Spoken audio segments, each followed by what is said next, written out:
Digital സാങ്കേതിക സർവകലാശാലകളിലെ vice chancellor നിയമനത്തിന് മുഖ്യമന്ത്രി കൈമാറിയ പാനൽ ഗവർണർ RV ആർലേക്കർ അംഗീകരിച്ചില്ല.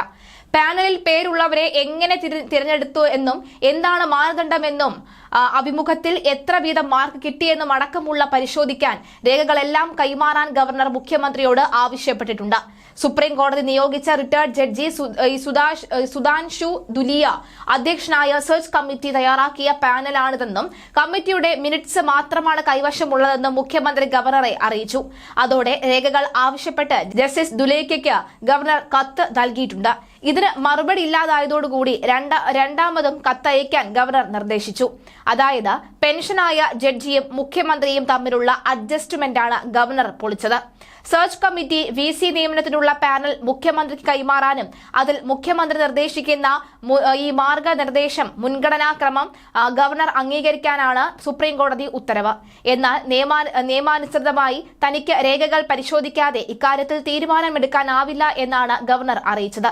നിയമിക്കപ്പെടേണ്ടവരുടെ പാനലും യോഗത്തിന്റെ മിനിറ്റ്സും മാത്രം വെച്ച് നിയമനം നടത്താനാവില്ലെന്നും ഗവർണർ ചൂണ്ടിക്കാട്ടി. രേഖകൾ കൈമാറാത്തത് ഗവർണർ സുപ്രീം കോടതിയെ അറിയിക്കും. സാങ്കേതിക സർവകലാശാലയിലേക്ക് 39 ഡിജിറ്റലിലേക്ക് 30 പേരാണ് ഈ മാസ്കോട്ട് ഹോട്ടലിൽ നടത്തിയ 4 ദിവസത്തെ അഭിമുഖത്തിൽ പങ്കെടുത്തത്. ഇതിൽ നിന്നാണ് 3 വീതം പേരുകളുള്ള പാനൽ ഉണ്ടായത്. സുപ്രീം കോടതി ഉത്തരവ് പ്രകാരം പാനലിൽ മുഖ്യമന്ത്രി മുൻഗണനാക്രമം നിശ്ചയിച്ചാണ് ഗവർണർക്ക് കൈമാറിയത്. അതേ മുൻഗണനാക്രമത്തിൽ ഗവർണർ നിയമനം നടത്തണമെന്നും എതിർപ്പുണ്ടെങ്കിൽ സുപ്രീം കോടതിയെ അറിയിക്കണമെന്നുമാണ് ഉത്തരവ്. ഗവർണർ തീരുമാനമെടുത്തില്ലെങ്കിൽ സുപ്രീം കോടതി നിയമനം നടത്തും. ദൂലിയ സമിതിയുടെ റിപ്പോർട്ട് ലഭിച്ച ശേഷം ഗവർണറുടെ ഹർജി പരിഗണിക്കാമെന്നാണ് സുപ്രീം കോടതിയുടെ നിലപാട്. സംസ്ഥാന ഉന്നത വിദ്യാഭ്യാസ സെക്രട്ടറി വിരമിച്ച ജഡ്ജിയെ ഡൽഹിയിൽ സന്ദർശിച്ചതിന് പിന്നാലെയാണ് അദ്ദേഹം പട്ടിക ഗവർണർക്ക് കൈമാറിയത്. ഡിജിറ്റൽ സർവകലാശാലയിലെ പാനലിൽ 1-ാം പേരുകാരൻ മുൻ വൈസ് ചാൻസലറാണ്. തിരുവനന്തപുരത്തെ എഞ്ചിനീയറിംഗ് കോളേജ് പ്രിൻസിപ്പലാണ്. സാങ്കേതിക സർവകലാശാല പാനലിലെ 1-ാമൻ. സാങ്കേതിക ഡിജിറ്റൽ സർവകലാശാലകളിലെ സ്ഥിരം വൈസ് ചാൻസലർ നിയമനത്തിനുള്ള സെർച്ച് കമ്മിറ്റി അംഗങ്ങളുടെ പട്ടിക ജസ്റ്റിസ് സുധാൻഷു ദുലിയയാണ് തയ്യാറാക്കിയത്. 2 സർവകലാശാലകൾക്കും വെവ്വേറെ പട്ടികയാണ് ജസ്റ്റിസ് ദൂലിയ തയ്യാറാക്കിയത്. സെപ്റ്റംബർ, ഒക്ടോബർ മാസങ്ങളിലാണ് VC-യായി പരിഗണിക്കേണ്ടവരുടെ പാനൽ ജസ്റ്റിസ് സുധാൻഷു ദൂലി തീരുമാനിച്ചത്.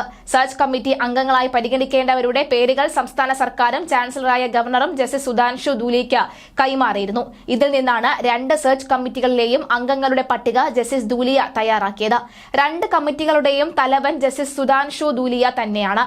സമിതിയുടെ ഘടന ഇപ്രകാരമാണ്: APJ അബ്ദുൽ കലാം സാങ്കേതിക സർവകലാശാല അധ്യക്ഷൻ, ജസ്റ്റിസ് സുധാൻഷു ദുലിയ അംഗങ്ങൾ, സർക്കാരിന്റെ നോമിനികൾ doctor Niloy Ganguly, department of computer science and engineering IIT Kharagpur doctor VN Achuthan Nair, professor reliability engineering centre IIT Kharagpur, ചാൻസലറുടെ നോമിനികൾ doctor Avinash Kumar Agarwal, director IIT Jodhpur doctor Binod Kumar Kanaujia, director BR Ambedkar NIT Jalandhar. മേൽപ്പറഞ്ഞവരിൽ ആരെങ്കിലും അംഗങ്ങളാകാൻ വിസമ്മതിച്ചാൽ പരിഗണിക്കേണ്ട 2 ബദൽ പേരുകളും ജസ്റ്റിസ് ദൂലിയ തയ്യാറാക്കിയിട്ടുണ്ട്.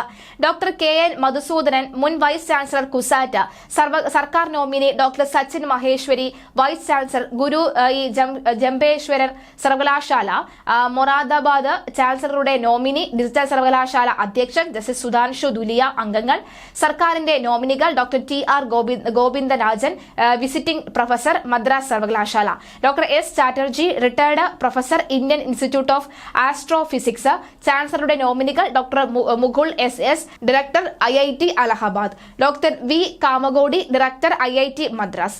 ബദൽ പേരുകൾ ഡോക്ടർ G പ്രതാപ്, അതുപോലെ തന്നെ ഡോക്ടർ പ്രതാപ് കൃഷ്ണ എന്നിവരാണ് ബദൽ പേരുകൾ എന്ന് പറയുന്നത്.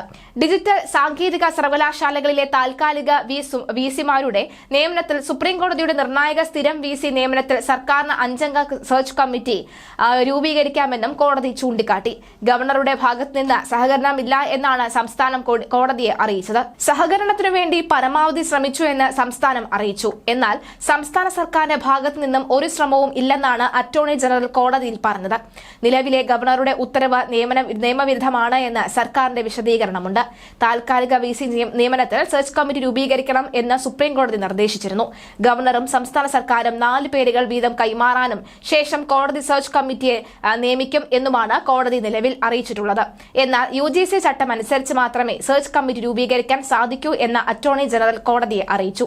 സെർച്ച് കമ്മിറ്റിയുടെ കാര്യത്തിൽ എന്തിനാണ് തർക്കമെന്ന് കോടതി ചോദിച്ചു.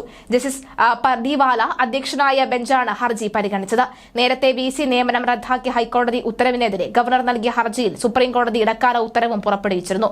ഡോക്ടർ സിസ തോമസിന് ഡിജിറ്റൽ സർവകലാശാലയിലും ശിവപ്രസാദിന് സാങ്കേതിക സർവകലാശാലയിലും താൽക്കാലിക VCമാരായി 6 മാസത്തേക്ക് കൂടി നിയമനം നൽകി ഗവർണർ വിജ്ഞാപനം ഇറക്കിയിരുന്നു. നിലവിലുള്ള താൽക്കാലിക VCമാർക്ക് തുടരാനായി ചാൻസലർക്ക് പുതിയ വിജ്ഞാപനം ഇറക്കാമെന്ന സുപ്രീം കോടതി ഉത്തരവിന്റെ 20ാം ഖണ്ഡികയിലുള്ളതാണ് ഗവർണർ രാജേന്ദ്ര ആർലേക്കർ ആയുധമാക്കിയത്. എന്നാൽ സാങ്കേതിക സർവകലാശാല നിയമത്തിലെ വകുപ്പ് 13(7), ഡിജിറ്റൽ സർവകലാശാല നിയമത്തിലെ വകുപ്പ് എന്നിവയ്ക്കനുസൃതമായി വേണം ഈ വിജ്ഞാപനമെന്ന് ഇതേ ഖണ്ഡികയുടെ അവസാന ഭാഗത്തുണ്ടെന്നും ഇത് പാലിച്ചിട്ടില്ലെന്നുമാണ് സർക്കാരിന്റെ വാദം. സർക്കാർ പാനലിൽ നിന്ന് വേണം താൽക്കാലിക VC നിയമനമെന്ന് ഈ വകുപ്പുകളിൽ പറയുന്നത്. ഡിജിറ്റലിലെയും KTUവിലെയും താൽക്കാലിക VC നിയമനത്തിൽ കഴിഞ്ഞ 14-ന് സർക്കാരിന് അനുകൂലമായി ഹൈക്കോടതി വിധി വന്നതോടെ സിസ തോമസും ശിവപ്രസാദും ചുമതലയിൽ നിന്ന് മാറിയിരുന്നു. തൊട്ടു പിന്നാലെ ഇരു സർവകലാശാലകളിലേക്കും സർക്കാർ 3 പേർ വീതമുള്ള പാനൽ ഗവർണർക്ക് നൽകി. എന്നാൽ ഗവർണർ സുപ്രീം കോടതിയെ സമീപിക്കുകയായിരുന്നു. കേരളത്തിൽ ഡിജിറ്റൽ സാങ്കേതിക സർവകലാശാലകളിൽ പുതിയ വൈസ് ചാൻസലർമാരുടെ നിയമനവുമായി ബന്ധപ്പെട്ട് ഗവർണർ നിയമിച്ച താൽക്കാലിക VCമാർക്ക് തുടരാനാണ് സുപ്രീം കോടതി ഇടക്കാല ഉത്തരവ് ഇട്ടത്. ഇവരെ തുടരാൻ അനുവദിക്കുകയോ താൽക്കാലികമായി പുതിയൊരാളെ നിയമിക്കുകയോ ചെയ്യുന്ന കാര്യം ഗവർണർക്ക് തീരുമാനിക്കാമെന്നും ബെഞ്ച് വ്യക്തമാക്കിയിരുന്നു. നിയമനത്തിൽ ഒരു തരത്തിലുള്ള രാഷ്ട്രീയവും പാടില്ലെന്നും ഇനി മുതൽ അത് പൊറുക്കില്ലെന്നും ഇരു കക്ഷികളെയും താക്കീത് ചെയ്തിട്ടുണ്ടെന്നും കോടതി ഉത്തരവിട്ടു. VC നിയമന വിഷയത്തിൽ കേരള സർക്കാരും ചാൻസലറായ ഗവർണറും തമ്മിൽ തുടരുന്ന ഏറ്റുമുട്ടലിൽ വിദ്യാർത്ഥികളാണ് കഷ്ടപ്പെടുന്നതെന്നും ഇത് വേദനാജനകമാണെന്നും സുപ്രീം കോടതി നിരീക്ഷിച്ചിരുന്നു.